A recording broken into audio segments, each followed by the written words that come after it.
నిజామాబాద్ నగరంలో బైక్ దొంగతనాలను అరికట్టడానికి police commissioner Nagaraj ఆధ్వర్యంలో అనేక కార్యక్రమాలు చేపడుతున్నారు.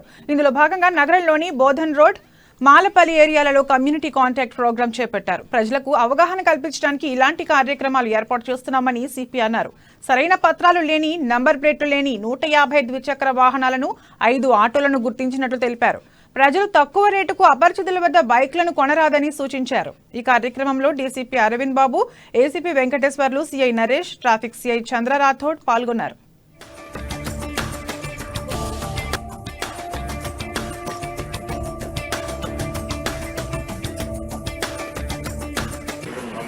పోలీసులు వారి యొక్క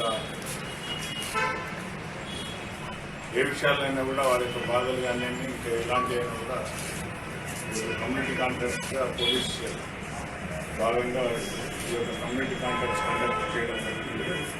అందులో భాగంగా ప్రతి సోదాలు, ఇంటింటి వెరిఫికేషన్స్, తర్వాత టూ వీలర్స్ వీటన్నింటినీ మనం సీజ్ చేయడం జరుగుతుంది. సరైన పత్రాలు ఉంటే మళ్ళీ వారికి తెలిసి వారి యొక్క పత్రాలతో సహా వారికి ఇవ్వడం జరుగుతుంది.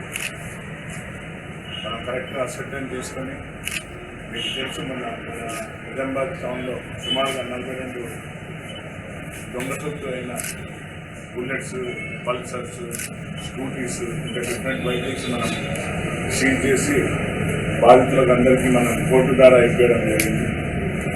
సో అదొక భాగంగా, మరియు ఈ కమ్యూనిటీ కాంటాక్ట్ భాగంగా కూడా కమ్యూనిటీ పోలీసింగ్ భాగంగా కూడా ఈ యొక్క అవేర్నెస్ కోసం, ఎందుకంటే సహజంగా కొందరు తక్కువ ఖర్చుతో వస్తున్నాయంటే తెలియక టూ వీలర్స్ కొనుక్కోవడం, అవి దొంగ సొత్తుగా లేకుండా ఎక్కడి అనేది తెలుసుకోకుండా వాళ్ళు వెరిఫికేషన్ తీసుకోవడం ఇబ్బంది పడుతుంది.